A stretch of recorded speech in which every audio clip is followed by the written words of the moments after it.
আসসালামু আলাইকুম, সবাই কেমন আছেন? আল্লাহর অশেষ রহমতে আলহামদুলিল্লাহ আমি ভালো আছি।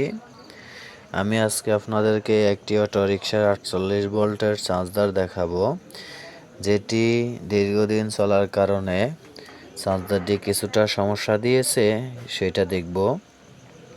তার জন্য আমরা চার্জারটি খুলে নিয়েছি, দেখতেছেন পুরো চার্জারটি আমরা খুলে নিয়েছি। আপনার যে সমস্যা সেটা আমরা আপনাদেরকে ভিডিওটা বড় করব না, সংক্ষেপে দেখাই দিতেছি। আপনারা দেখেন বা কিভাবে কাজ করলে এটা সমাধান হয়ে যাবে ওইটা আপনারাও দেখেন। এই যে একটা তার দেখতেছেন, যা আমরা ব্যাটারিতে 48 ভোল্টের ফ্রেশ যে তারটা আছে, অর্থাৎ যে লাল তারটি আছে, সেটি আপনার জ্বলে গেছে। এখান থেকে দেখতেছেন কি অবস্থা হয়েছে তারটির।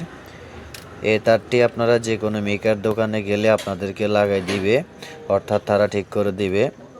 ধন্যবাদ আপনাদের সবাইকে, আজকে সমস্যাটি দেখাতে পেরেছি।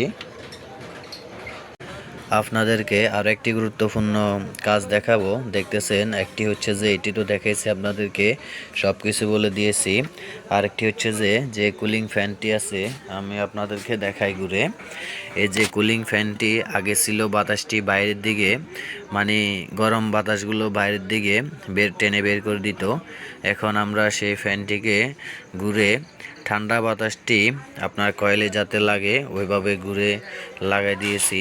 সেই জন্য দেখেন, আমরা এটা একটা চার্জারে করে দেখছি যে কেমন, মানে কীরকম গরম হয় চার্জারটি।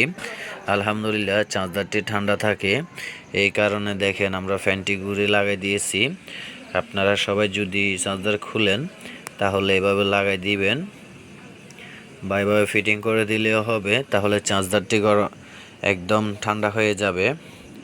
ওকে, ধন্যবাদ এতক্ষণ সাথে থাকার জন্য। আসসালামু আলাইকুম।